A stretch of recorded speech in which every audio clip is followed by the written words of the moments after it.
Bonjour et bienvenue à la deuxième vidéo. Ici, je voudrais vous expliquer de plus près certains de mes points préférés. Vous trouverez sous cette vidéo un lien vers ce beau graphique, un petit aperçu de la plupart des points d'acupuncture. C'est en deux parties. D'un côté, vous voyez l'illustration, de l'autre côté, qui est directement dessus. Ces points sont expliqués. En fait, j'aimerais aborder quelques points. Alors, tout d'abord, beaucoup de gens demandent qu'est-ce que le point zéro? Le point zéro est le soi-disant piercing de la migraine. Cela est bien expliqué, ce que cela fait. Vous pouvez le regarder, le lire. Il y a seulement deux points que j'aime toujours expliquer un peu plus en détail, ou plutôt, même trois ou quatre, on verra. Et je voudrais commencer par le point de Jérôme.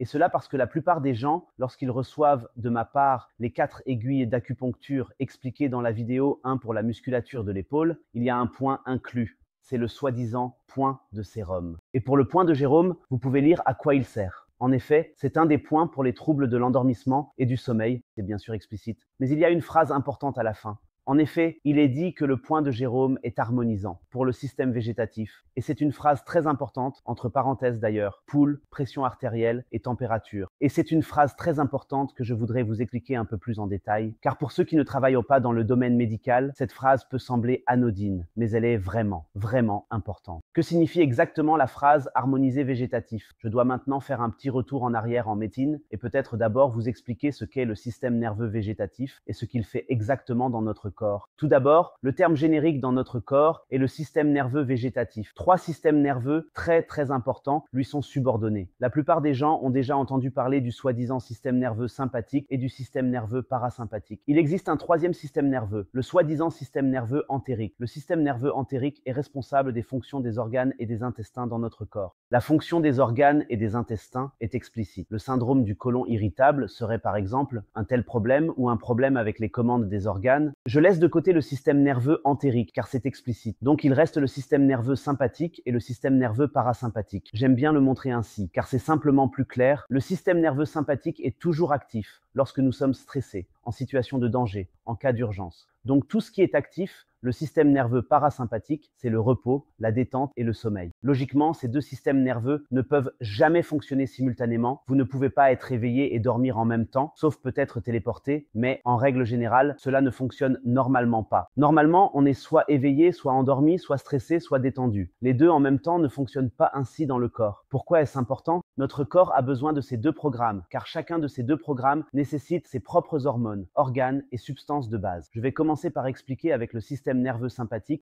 Imaginez que chaque fois que vous êtes dans le système nerveux sympathique, votre corps libère des hormones de stress. Dans le cas le plus extrême, tout en haut, c'est l'adrénaline. Le système nerveux sympathique est d'ailleurs aussi appelé dans la littérature spécialisée fuite et combat, car c'est justement là un petit vestige de notre passé. Quand l'homme préhistorique courait à travers la prairie et qu'un prédateur apparaissait, il devait fuir ou combattre. De quoi ai-je besoin pour cela? J'ai besoin de force, de performance, d'endurance, de douleur, d'insensibilité. Et si la bête m'a peut-être attrapé, j'ai besoin de quelque chose qui rende insensible à la douleur. Cela me donne encore aujourd'hui l'hormone de stress adrénaline. Tout le monde connaît cela, peut-être après un accident de voiture ou une situation d'urgence, donc c'est très élevé. Lorsque le système nerveux sympathique est actif, le corps libère de l'adrénaline. Nous n'avons heureusement pas d'accident tous les jours. Ce que nous avons plutôt, c'est du stress, également situé un peu plus bas dans le système nerveux sympathique. Vous devez imaginer comme une balance, quand l'un monte, l'autre descend. C'est d'ailleurs de là que viennent des expressions comme « calme-toi » ou « tu es équilibré ». C'est de là que viennent ces termes. Donc, l'adrénaline est très élevée. Un peu plus bas dans le stress quotidien, le corps libère les hormones de stress, le cortisol. Ces hormones de stress sont toujours importantes et bénéfiques. Quand j'en ai besoin, c'est bien sûr génial. Comme je l'ai dit, si j'ai un accident, c'est évidemment super de ne pas ressentir de douleur grâce à l'adrénaline. Cela influence également quelque chose dans notre corps, notamment le taux de sucre dans le sang, le pouls, la pression artérielle. Tout cela est influencé par le fait que je dois fuir ou me battre ou que je suis profondément détendu. Et le problème est, comme je l'ai dit, quand j'en ai besoin, c'est bien. Si j'en ai trop dans le sang et constamment dans le sang et que je n'élimine pas les hormones de stress, cela pourrait être une cause, entre autres, de maladies liées au stress, comme par exemple burn-out, attaque de panique, insomnie, tension musculaire, problèmes gastro-intestinaux, maux de tête, allongé dans le lit le soir, ne pas pouvoir dormir, serrer, grincer des dents, être irrité, être stressé, toujours être sous tension. Cela vient naturellement parce que je suis plein de ces hormones de stress. À titre d'exemple, je dis toujours que quelqu'un qui a failli avoir un accident de voiture en venant au studio est évidemment sous adrénaline. Et si je dis ensuite d'essayer de s'allonger pour dormir, il remarquera très vite qu'on ne peut pas dormir sous adrénaline. Et quand je suis stressé toute la journée, j'ai besoin de mon temps le soir pour me détendre. Cela signifie que je dois éliminer les hormones de stress. Comment élimine-t-on les hormones de stress dans le corps? On le fait toujours en activant le système nerveux parasympathique. Les activités parasympathiques seraient par exemple sport entre guillemets, pour le sport de performance avec adrénaline, ajoute encore de l'adrénaline, active le système nerveux sympathique. Donc en fait, il serait correct de dire que l'exercice consiste à faire un peu de marche, de l'endurance, un léger entraînement d'endurance pour se vider la tête. Quoi d'autre? Parade, dormir, que font généralement très mal les personnes stressées.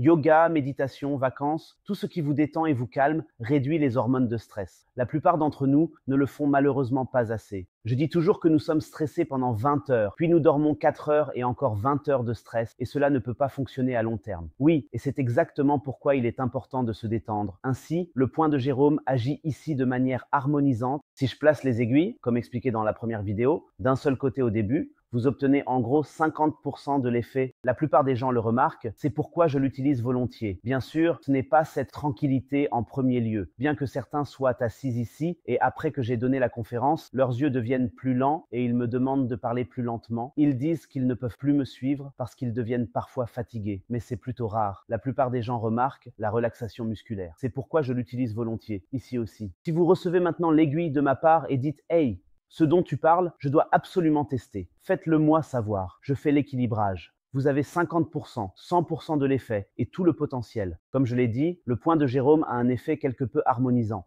Il apporte un peu d'équilibre aux deux systèmes nerveux. Ce qu'il ne peut évidemment pas faire, c'est changer les circonstances de la vie. Si j'avais des troubles du sommeil, en fait non, mes enfants dormaient bien, mais j'aime toujours raconter cette blague. Mon trouble du sommeil est vivant et a 2 ans. Ici, bien sûr, il n'y en a pas eu, bien dormi, mais fondamentalement, c'est votre enfant. Votre trouble du sommeil n'en tirera évidemment aucun bénéfice. Mais simplement se détendre le soir, sans se déconnecter, peut aider beaucoup. Et comme effet secondaire positif, le point de Jérôme détend les muscles. Comme je l'ai dit, avec une aiguille, vous avez 50% du potentiel complet. Seulement avec la deuxième face, vous avez 100. Ensuite, il y a un deuxième point que je voudrais expliquer et qui se trouve sur cette petite vallée dans l'explication ci-dessus, à savoir le Shenmen. Le Shenmen est le point pour l'équilibre psychique. Il est utilisé pour l'anxiété, les attaques de panique, l'irritabilité, le point de douleur supérieure et comme anti-inflammatoire.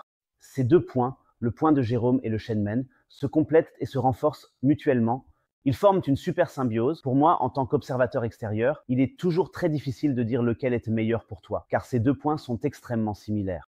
Mais en gros, les points, la musculature et le sommeil concernent plutôt les composants psychiques. Maintenant, certains d'entre vous se demandent peut-être, mais comment cela peut-il aider lors d'une attaque de panique? C'est un principe très simple. C'est précisément pour cela que cette conférence a lieu. Vous ne pouvez pas être les deux en même temps. Une attaque de panique est toujours liée au système nerveux sympathique.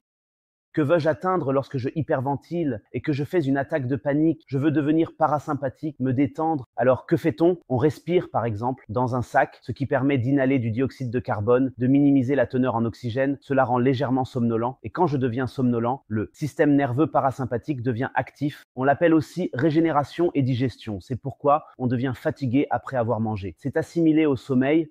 Donc en réduisant l'oxygène, le système nerveux parasympathique s'active, le stress doit diminuer et je sors automatiquement de cette attaque de panique car je ne peux pas être les deux à la fois. Un autre exemple, que ceux qui n'ont jamais eu de crise de panique peuvent peut-être comprendre.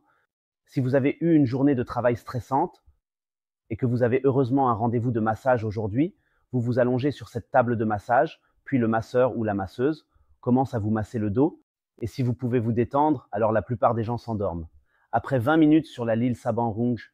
Pourquoi? Parce qu'en massant ces systèmes nerveux, que ce soit les mains, les pieds, le dos, le système nerveux parasympathique s'active et le stress diminue. Vous devenez de plus en plus fatigué, de plus en plus détendu et vous vous endormez presque. Et quand vous êtes sur le point de vous endormir, il y a une chose que vous ne pouvez jamais avoir, c'est une attaque de panique, car vous ne pouvez pas être les deux à la fois. Maintenant, il y a bien sûr ceux qui disent « Oui, je peux aussi, je connais ce sursaut juste avant de m'endormir », mais ensuite vous êtes sur le point de vous endormir, puis vous êtes rapidement dans le système nerveux sympathique et ensuite vous redescendez. Les deux ne se produisent pas en même temps.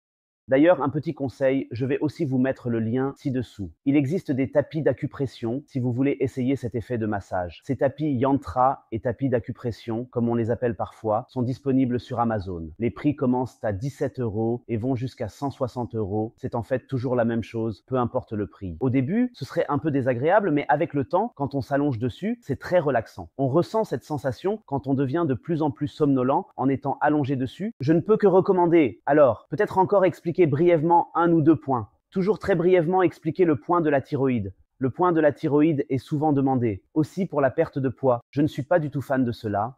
Arrêter de fumer, perdre du poids. Je ne suis pas fan de l'acupuncture pour cela, car plusieurs facteurs entrent en jeu. Rien que pour le tabagisme, je peux bien l'expliquer. Je peux atténuer la pression de la dépendance, mais je ne peux pas changer l'habitude, l'esprit. Se lever le matin, café, cigarette, je ne peux pas changer cela. Les repas, je peux peut-être stimuler des organes. La question est de savoir si la thyroïde est le problème.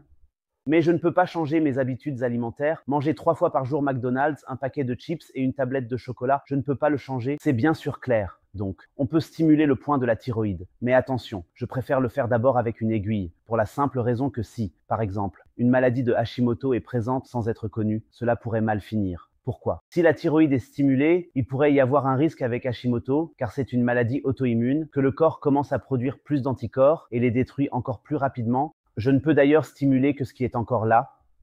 S'il n'y a plus de thyroïde, cela ne fonctionne évidemment pas. Bien. Passons à l'essentiel. Les autres points sont explicites. Ah oui, je voulais expliquer le point de dépression. Le point de dépression est en fait un point de sérotonine, USAN. Le problème avec la dépression est que toutes les dépressions ne sont pas dues à un manque de sérotonine.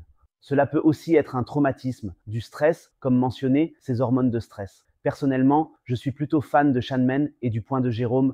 J'aime bien commencer le test de dépression avec des aiguilles d'acupuncture, simplement pour que les gens se rendent compte si cela apporte quelque chose. Deuxièmement, il pourrait y avoir une aggravation initiale à chaque point. Ceux qui se font masser savent que le lendemain, les muscles font plus mal. Et en cas de dépression, ce serait bien sûr fatal. C'est pourquoi je préfère le faire avec une aiguille. Ensuite, si cela devait basculer, cela durerait au maximum une semaine, 2, ce n'est pas si grave. Mais je ne sais pas à quel point la personne est dépressive. C'est pourquoi je préfère toujours être prudent. On pourrait retirer l'aiguille, alors c'est bien. Si on remarque que l'aiguille fait du bien, on peut venir directement avec l'aiguille, se faire percer. Et ainsi, on a dépassé la phase initiale de désaccord. Mais oui, en général, le manque de sérotonine est rarement le problème. C'est pourquoi je préfère personnellement faire Shenmen et ou le point de Jérôme. La plupart du temps, c'est la combinaison qui d'ailleurs est aussi bilatérale. Car j'ai maintenant 2 hémisphères cérébraux, comme je l'avais expliqué. Si j'ai des douleurs au genou, je ne fais que le côté droit. Pour les maux de tête, toujours d'un seul côté, je ne fais qu'un côté. Si j'ai des douleurs des 2 côtés, je fais les 2. Et bien sûr, pour les allergies, le stress, le sommeil, je ne fais pas un seul côté. En conséquence, pour les 2 hémisphères cérébraux, je fais en fait les 2 côtés. Voilà, c'était la brève explication en 12 minutes des points les plus importants. Si vous avez des questions, écrivez-nous via notre chat WhatsApp ici dans l'application. Sinon, regardez ici, la plupart des points sont expliqués. Je les avais téléchargés en dessous comme je l'ai dit. Et ensuite, je suis heureux de vous voir tout de suite dans la vidéo. Troisième.